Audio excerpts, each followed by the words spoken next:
तो भाई लोग आज हम बात करने वाले हैं लुक किस्म के चैप्टर नंबर 107 के बारे में। तो चैनल को सब्सक्राइब और वीडियो को लाइक जरूर से कर देना। तो अब बात करते हैं आज की वीडियो की। आज की वीडियो की शुरुआत में हम देखते हैं जो हमारी आरू होती है, जबरदस्ती उसके कपड़े उतार के अभी उसका न्यूड शूट चल रहा होता है, यानी कि नंगा नाच अभी चालू होता है। ये लोग फोटो वगैरह खींच रहे होते हैं आरू की। तो इसके बाद जो जिन पार्क होता है वो कहता है, आखिर बात क्या है, मुझे पता है तुम्हें ये सब कुछ पसंद है।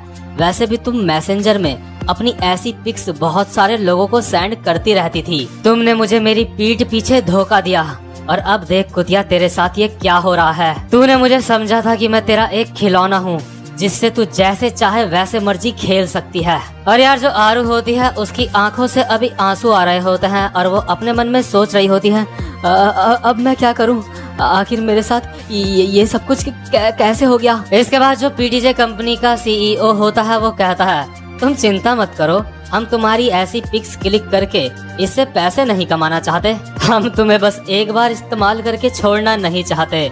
तुम हमारे लिए एक चलती फिरती एटीएम हो।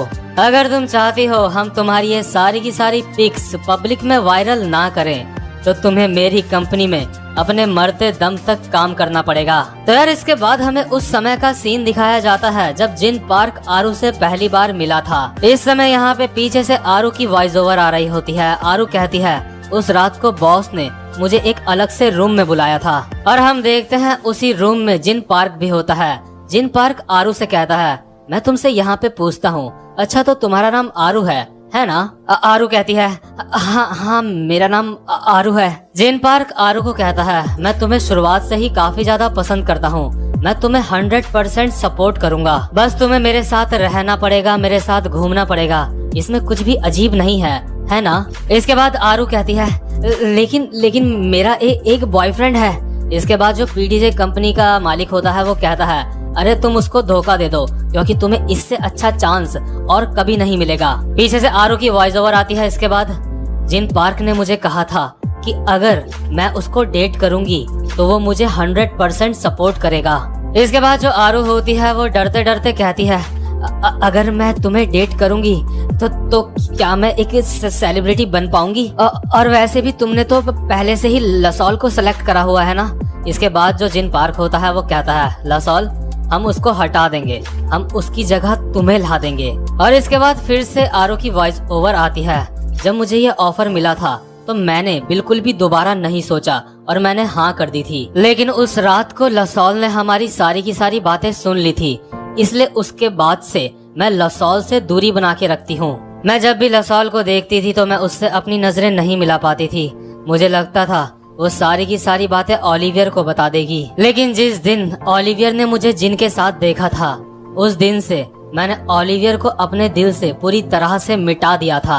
और मेरे पास बस अब एक ही रास्ता बचा था कि जिस रास्ते में मैं चल रही हूँ इस रास्ते में चल के मैं एक कामयाब इंसान बन सकूं। मैं सबको ये बात साबित करना चाहती थी, जो रास्ता मैंने चुना है, जो कुछ भी मैंने करा है, मैंने सब कुछ सही करा है, मैंने कुछ भी गलत नहीं करा है। और यार अभी ना एक तरीके से आरू जो होती है ना उसका अभी रेप हो रहा होता है।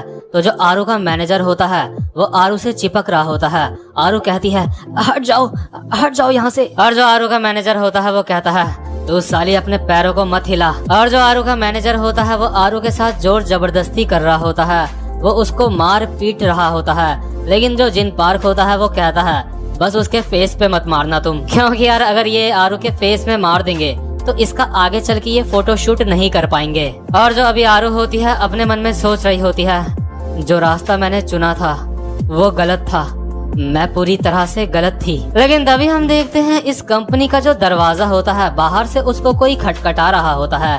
ये आपस में बात कर रहे होते हैं, आखिर अभी कौन है, क्या यहाँ पे पुलिस आ रही है, क्या मैं दरवाजा खोल के देखूं बाहर कौन है? इसके बाद जिन पार्क कहता है, क्या पुलिस? आखिर यहाँ पे पुलिस क्यों आएगी, क्योंकि हम जो कुछ भी कर रहे हैं वो लीगली बिल्कुल सही है। हम यहाँ पे कोई भी गैर कानूनी काम नहीं कर रहे हैं। ये जो न्यूड शूट है ये हमारे कॉन्ट्रैक्ट में लिखा हुआ है पहले से ही। अगर हम दरवाजा नहीं खोलेंगे तो कोई सोचेगा हम यहाँ पे कोई इल्लीगल काम कर रहे हैं। जाओ जाके तुम दरवाजा खोल दो। और जैसे ही यार एक बंदा इस दरवाजे को खोलने के लिए आगे बढ़ता है तभी इस दरवाजे में बाहर से एक हमला होता है, जिस वजह से ये दरवाजा भी खुल जाता है और जो बंदा इस दरवाजे को खोलने के लिए आ रहा होता है वो हवा में उड़ जाता है। जिन पार्क ये देख के अपने मन में सोच रहा होता है, क्या ये पुलिस नहीं है?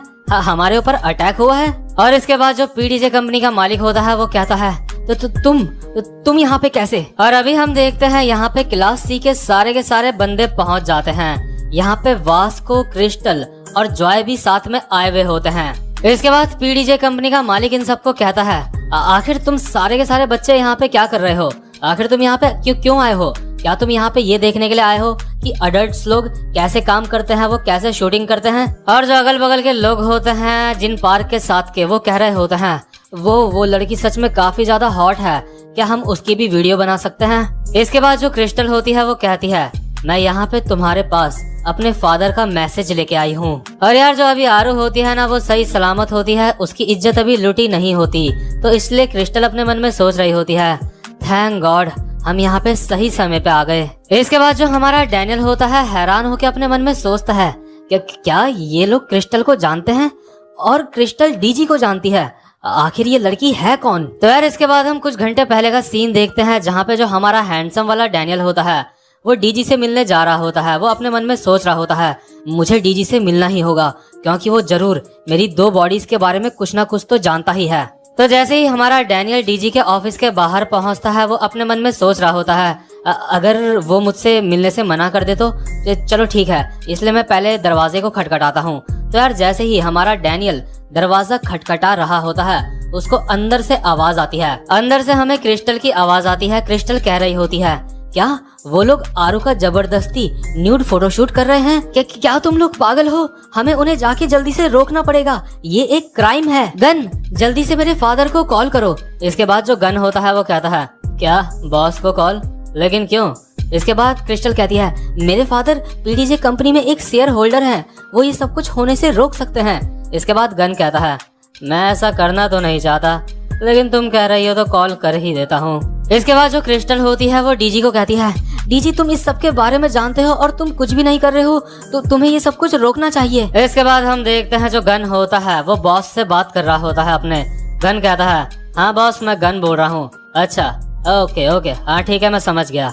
इसके बाद गन क्रिस्टल और डीजी को कहता है, बॉस ने हमें उनसे मिलने के लिए कहा है। इसके बाद क्रिस्टल कहती है, लेकिन हमें सबसे पहले आरू के पास जाना चाहिए, हमारे पास टाइम नहीं है। इसके बाद जो हमारा डीजी होता है वो कहता है, हे मेरे पास एक आइडिया है, जल्दी से मेरे साथ कार पे बैठो, हमें सीधा आरू के पास चलना होगा। तो जो अभी हमारा डीजी और गन होते हैं वो अपने बॉस के पास यानी क्रिस्टल के फादर के पास मिलने चल जाते हैं। और जो क्रिस्टल होती है वो कार लेके निकल पड़ती है जहाँ पे आरू होती है। और यार क्योंकि जो हमारा डैनियल होता है वो भी अभी डीजी के ऑफिस के बाहर ही होता है, तो वो भी क्रिस्टल के साथ आ जाता है। और रास्ते में इनको ओलिवियर और हमारी लसॉल भी मिलते हैं और ये दोनों कहते हैं हमें भी अपने साथ ले चलो। क्रिस्टल कहती है, आखिर तुम दोनों कौन हो? इसके बाद लसॉल कहती है, हम आरू के दोस्त हैं, मैं ये सब कुछ रोक सकती हूँ, हमें भी अपने साथ ले चलो। और जो हमारा डैनियल होता है अभी अपने मन में सोच रहा होता है, आखिर लसॉल के दिमाग में ऐसा क्या चल रहा है जिस चीज से वो ये सब कुछ रोक सकती है। इसके बाद हम देखते हैं यहाँ पे हमारा वास्को, ड्यूक, हावा और जॉय भी आ जाते हैं। और यार जो गन होता है ना अभी वो अपने बॉस के पास नहीं गया होता है, इस वक्त वो क्रिस्टल के पास ही होता है। तो जो हमारा वास्को होता है वो गन को देख के हैरान होके कहता है, हम दोबारा से मिल गए। तो इसके बाद जो क्रिस्टल होती है वो गन को कहती है, गन तुम अभी बॉस के पास जाओ, मैं इन दोनों के साथ सेफ रहूंगी। और यार वैसे जो गन होता है ना वो क्रिस्टल को कभी भी ऐसी सिचुएशन में अकेला नहीं छोड़ता, लेकिन वो देखता है यहाँ पे वास्को और डैनियल होते हैं। तो यार जो हमारा गन होता है उसको पता होता है वास्को और डैनियल भी काफी ज्यादा स्ट्रांग है, इसलिए हमारा गन क्रिस्टल को इन दोनों के हवाले कर देता है यहाँ पे। तो इसके बाद दोबारा से हम उस मोमेंट में पहुंच जाते हैं जहाँ पे ये सारे के सारे लोग आरू को बचाने के लिए यहाँ पे पहुंच चुके होते हैं। तो इसके बाद जो लसॉल होती है वो जिन पार्क को कहती है, आरू को अभी के अभी छोड़ दो। इसके बाद जो जिन पार्क होता है वो कहता है, क्या तुम पागल हो? इसके बाद पीडीजे कंपनी का मालिक कहता है, सी क्लास ये एक मुसीबत है, आखिर तुम लोग यहाँ पे कर क्या रहे हो? तुम लोग यहाँ पे हमें काम करने में डिस्टर्ब कर रहे हो, मुझे लगता है तुम्हें नहीं पता हम जो भी यहाँ पे काम कर रहे हैं वो पूरी तरह से लीगल है। कहीं ऐसा तो नहीं ये जो यहाँ पे शूट चल रहा है तुम भी इसका हिस्सा बनना चाहते हो? और यार जो आरू होती है ना उसने तो लसॉल और ओलिवियर दोनों को ही धोखा दे दिया होता है, लेकिन उसके बावजूद भी ये दोनों यहाँ पे आरू को बचाने के लिए आ रखे होते हैं। इसलिए जो आरू होती है अपने मन में सोच रही होती है कि क्यों लसॉल, आखिर तुम यहाँ पे मेरे लिए क्यों आई हो। तो यार इसके बाद जो लसॉल होती है ना, उसके पास जो हमेशा एक आईपॉड सा रहता है जिसमें वो गाने सुनती रहती है, वो उसमें एक रिकॉर्डिंग सुनाती है जो उस समय की होती है जब जिन पार्क ने हमारी लसॉल को एक ऑफर दिया था उसके साथ काम करने के लिए। और यार ये जो पूरी की पूरी रिकॉर्डिंग होती है ना, इसमें जो जिन पार्क होता है वो लसॉल से काफी ज्यादा अश्लील बातें कर रहा होता है, लेकिन जो हमारी लसॉल होती है वो चुपके से सब कुछ रिकॉर्ड कर रही होती है। तो ये सब कुछ देख के जो हमारा जिन पार्क होता है और पीडीजे कंपनी का मालिक होता है, ये दोनों बहुत ही ज्यादा हैरान हो जाते हैं। इसके बाद जो लसॉल होती है वो आरू को कहती है, आरू असल में जो जिन पार्क है वो तुमसे पहले मेरे पास आया था अपना ऑफर लेके। मुझे माफ करना, मैंने तुम्हें ये बात नहीं बताई। तुम्हें याद है तुमने मेरे बर्थडे में मुझे एक आईपॉड गिफ्ट करा था और उस आईपॉड को मैं हमेशा अपने साथ रखती थी। मतलब कि यार ये जो आईपॉड होता है ना, जो लसॉल के पास होता है, ये आईपॉड जो हमारी आरू होती है उसने ही लसॉल को गिफ्ट करा होता है उसके बर्थडे में। इसके बाद जो लसॉल होती है वो कहती है, जिस दिन जिन पार्क ने मुझे ये ऑफर दिया था उस दिन भी ये आईपॉड मेरे ही पास था। मैं बहुत ज्यादा डर चुकी थी, इसलिए मैंने ये सारी की सारी बातें रिकॉर्ड कर ली थी अपने आईपॉड में। मुझे माफ करना, मैंने ये बात तुम्हें इसलिए नहीं बताई। मैं सोच रही थी कहीं तुम इस बात से नाराज ना हो जाओ, क्योंकि इन्होंने पहले मुझे ऑफर दिया था, लेकिन इन लोगों ने जो मुझे ऑफर दिया था मैंने उस ऑफर को ठुकरा दिया था। और तुम इस ऑफर के साथ बहुत ज्यादा खुश थी, तुम इन लोगों के साथ काम करने के लिए बहुत ज्यादा खुश थी, इसलिए मैंने अपना मुंह बिल्कुल बंद रखा। मैंने इस बारे में किसी को कुछ भी नहीं कहा। असल में सच तो ये है कि मैंने ये बात किसी को इसलिए भी नहीं कही क्योंकि मैं बहुत ज्यादा डर गई थी। मुझे माफ कर दो, मुझे माफ कर दो मेरी दोस्त। और यार जो लसॉल होती है ना, वो रोने लग जाती है बहुत ही ज्यादा, और आरू को वो अब भी अपना दोस्त मानती होती है। तो जो अभी आरू होती है वो अपने मन में सोच रही होती है, मुझे तो लगा था कि मैंने ओलिवियर और लसॉल को धोखा दे दिया है, लेकिन ऐसी सोच सिर्फ मेरी ही थी, इन्होंने मेरे बारे में कभी भी ऐसा नहीं सोचा। इसके बाद जो लसॉल होती है वो जिन पार्क को कहती है, मैं तुम्हें ये रिकॉर्डिंग दे दूंगी अगर तुम अभी आरू को जाने दोगे, और मैंने अभी पुलिस को भी नहीं बताया है, तो इसलिए तुम प्लीज आरू को जाने दो। और वैसे भी अगर मैंने ये सब कुछ पुलिस को बता दिया तो ये सब कुछ न्यूज में आ जाएगा और इससे आरू की इमेज को भी बहुत ज्यादा फर्क पड़ेगा। और तुम ये बात जानते हो, अगर मैंने ये रिकॉर्डिंग पब्लिक कर दी तो तुम दोनों की जिंदगियां बर्बाद हो जाएगी। तुम्हें अच्छे से अंदाजा होगा ये रिकॉर्डिंग कितनी ज्यादा जरूरी है तुम्हारे लिए। और तुम चिंता मत करो, मेरे पास सिर्फ एक यही रिकॉर्डिंग है, मैंने इसका कोई भी बैकअप नहीं रखा है। अगर तुम आरू को छोड़ दोगे तो मैं ये रिकॉर्डिंग तुम्हें दे दूंगी, और इसके बाद से ये तुम्हारा जो सबूत है जो मेरे पास है, ये किसी और को भी नहीं मिलेगा। इसके बाद जो हमारी क्रिस्टल होती है अपने मन में सोच रही होती है, मुझे नहीं पता था इसके पास ये है।